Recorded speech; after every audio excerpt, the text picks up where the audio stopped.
में इमरान खान को और कितना जेल में रखा जा सकता है? क्या वो अगले 10-15 साल भी जेल में गुजार सकते हैं? और इसका इंपैक्ट पाकिस्तान की पॉलिटिक्स के ऊपर, जिस तरह पीटीआई को खत्म किया जा रहा है और दूसरी जमातों को प्रमोट किया जा रहा है, आपकी नजर में आज जो हाइब्रिड जमहूरी निजाम है वो किस कदर कामयाब है? क्योंकि बहुत सारी अफवाहें गर्दिश कर रही हैं कि ये निजाम अब ज्यादा देर नहीं चलेगा। Your views on it, Mushahid Hussain Syed साहब। देखें जी तला साहब, हमारे मुल्क की कुछ हकीकत हैं, तल हकायक कह लें, कुछ रियलिटीज़ हैं और वो ट्रैक रिकॉर्ड बड़ा वाज़ेह है। एक तो ये है कि सियासतदान की मौत सियासी हो सकती है, डंडे के ज़रिए नहीं हो सकती।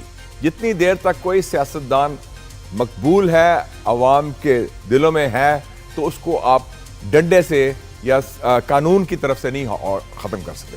जुल्फ़िकार अली भुट्टो को फांसी मिली the day general Ziaul Haq went, next day Peoples Party power में आ गई इलेक्शन के जरिए। मियां साहब को एग्जाइल भेजा, जब वो ख़त्म हुआ उनका दौर, तो उसके बाद मियां साहब पावर में वापस आ गए। तो ये एक रिवॉल्विंग डोर है हमारे यहाँ, from power to prison and prison to power. Asif Zardari साहब के खिलाफ कितने केसेस थे?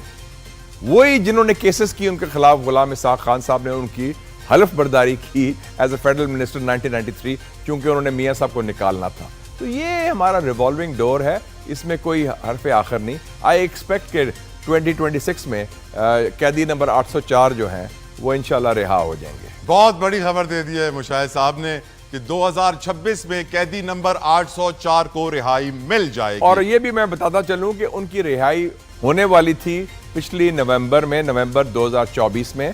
ट्रंप का इलेक्शन 5 नवंबर को हुआ, 10 नवंबर को उनके मुज़ाकरात शुरू हो गए थे एस्टैब्लिशमेंट के साथ और रिहाई का फैसला भी हो गया था, और 22 नवंबर को उनकी रिहाई होनी थी।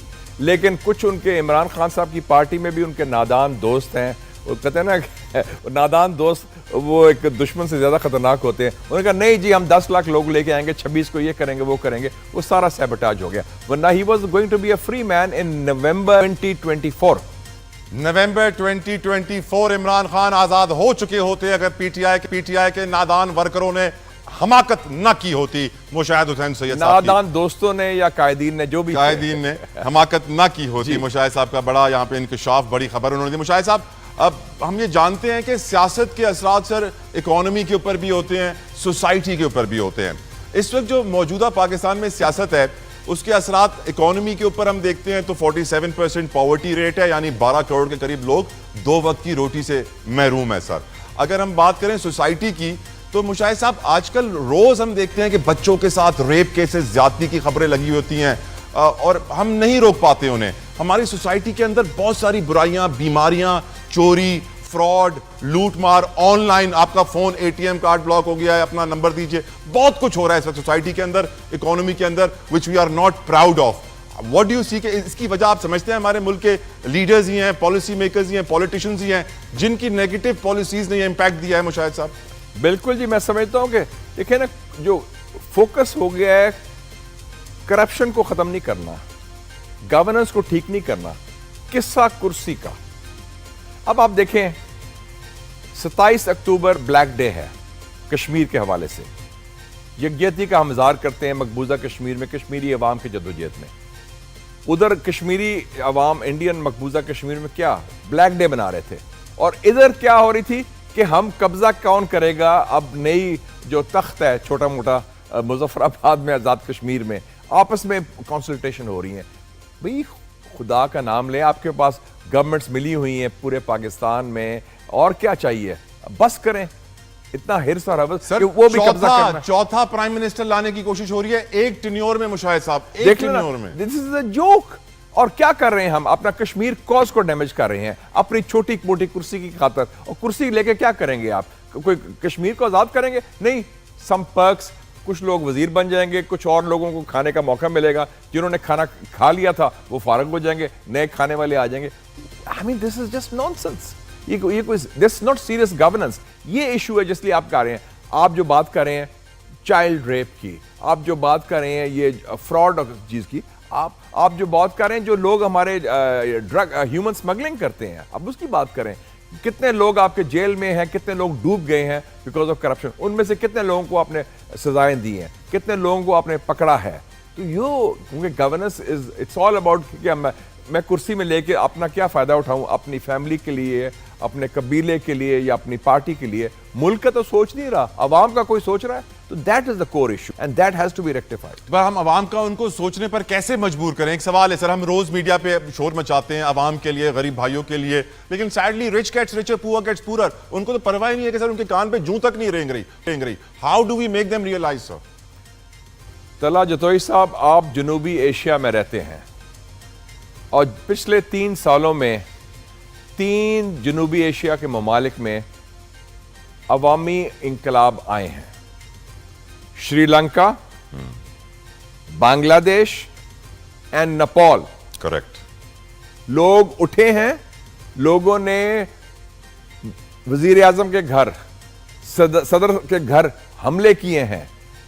बांग्लादेश में एक हुकूमत जो हिंदुस्तान की हिमायत याफ्ता थी, जो 20 साल से कायम थी, उसको उखाड़ फेंका दिया, वो भागी हेलीकॉप्टर में। प्रेसिडेंट ऑफ श्रीलंका भागा हेलीकॉप्टर में सिंगापुर। वो जो नेपाल में जो प्राइम मिनिस्टर थे शेर बहादुर देउबा, उसकी बीवी को उन्होंने इतना मारा, वो तो मार देना था उनको, घर जाके मारा। ये अब जनूबी एशिया जो हम कहते थे बड़ा सॉफ्ट जगह है, बड़े मासूम लोग हैं ये, और ज्यादा ये धीमे लोग हैं, ये ज्यादा इंकलाबी नहीं है। ये आपके पड़ोस में हो रहा है, इर्द गिर्द। Pakistan can not be an exception to the law of nature. आप इंतजार ना करें कि जिस दिन लोग खुद खड़े हो जाएंगे इस जुल्म के खिलाफ और इस ज्यादती के खिलाफ। आपकी नजर में सर पिछले इंतखाबात इलेक्शंस फ्री एंड फेयर थे? अगर नहीं थे तो पाकिस्तान की तारीख में आज फ्री एंड फेयर इलेक्शंस क्या कभी होंगे भी या नहीं? फ्यूचर में भी कभी होंगे या नहीं? इसी तरह सिस्टम चलता रहेगा? इसी तरह सिस्टम चलता रहा मुशाहिद साहब तो बड़ी टेंशन हो जाएगी। Don't you agree sir? देखें जी, free and fair elections Pakistan की तारीख में 2 दफा हुए हैं और दोनों दफा फौजी दौर में हुए हैं। ठीक। एक दफा 1970 में जनरल मोहम्मद याया खान ने इलेक्शन करवाए जो फ्री एंड फेयर थे, जिसके नतीजे में पीपल्स पार्टी और अवामी लीग इलेक्शन जीती। और दूसरा fair and free election general Musharraf ने करवाए थे 2008 में, जिसके नतीजे में पीपल्स पार्टी और मुस्लिम लीग नून इक्तदार में आए। ये वाहिद इलेक्शंस थे एब्सोल्युटली फ्री एंड फेयर। अब नया मॉडल आ गया हाइब्रिड प्लस, उसमें आपको टेक ओवर करने की जरूरत नहीं, मुबारक हो, मार्शल लॉ लगाने की जरूरत नहीं, you can still run the show. नहीं, ये आपने एक और इंकशाफ कर दिया है कि हमारा जमहूरी निजाम हाइब्रिड से हाइब्रिड प्लस में चला गया। Hybrid plus. Please elaborate and explain. उसमें ये हुआ है कि पाकिस्तान में एक कंसेंसस आ गया है, चाहे हिज़्ब इख्तलाफ हो या हिज़्ब इक़्तिदार हो। रात 12 से सुबह 5 बजे तक हमारे पार्लियामेंटेरियंस ने मेहनत करके 26वीं आईनी तरमीम मंजूर की सर, और उसके समरात आप देख रहे हैं, उसका इंपैक्ट आप देख रहे हैं। डू यू थिंक कि हमारा जस्टिस सिस्टम बेहतर हुआ 26वीं आईनी तरमीम के आने से या बुरा हुआ? क्योंकि हमने ये देखा सर कि 5 हाई कोर्ट के जज सुप्रीम कोर्ट में इंसाफ मांगने के लिए खड़े हो जाते हैं, खुद चल के जाते हैं, एक जज की डिग्री जाली हो जाती है, फिर 2 मेंबर बेंच बैठते हैं उस जज की डिग्री के हवाले से, तो एक जज साहब माजरत कर लेते हैं, he rescues himself as per the media headlines. आपकी नजर में 26वीं आईनी तरमीम ने निजाम अदल पे क्या असरात मुरतब किए सर? मैं समझता हूं कि सिर्फ 26वीं आईनी तरमीम का इशू नहीं है। 2017 को एक सॉफ्ट कू होता है पाकिस्तान में, और सॉफ्ट कू एस्टैब्लिशमेंट कराती है मियां नवाज शरीफ साहब के खिलाफ, और उसमें वो किसको इस्तेमाल करती है? जुडिशरी को। और वो जुडिशरी अहकामा की बुनियाद पर मियां साहब को डिस्क्वालीफाई करते हैं, जो बिल्कुल फ्रॉड मैंडेट था। उसी तरीके से जिस तरह 1979 में पाकिस्तान की जुडिशरी ने जुल्फिकार अली भुट्टो का जुडिशल मर्डर किया था। तो ये 26वीं तरमीम तो अभी आई है ना जी, उससे पहले भी मेरे ख्याल माफ करना मसले थे हमारे जुडिशरी में, हायर जुडिशरी में भी, जिसमें वो they were handmaiden, they were used as instruments as part of the power game. Senator साहब, यू मीन अदालतें आजाद हैं आज, या फिर आप कह रहे हैं कि जिस तरह पहले भी अदालतें आजाद नहीं थी उसी तरह आज भी अदालतें आजाद नहीं हैं? क्या गरीब आदमी को इंसाफ मिल सकता है? क्योंकि सर वही है ना, जिसकी जेब में बहुत सारा पैसा हो वही अदालत जाएगा, जिसके पास 20-25 साल हो वही अदालत जाएगा। निजाम अदल हमारे दीन के अंदर भी बहुत इंपॉर्टेंट है। How do we fix it sir?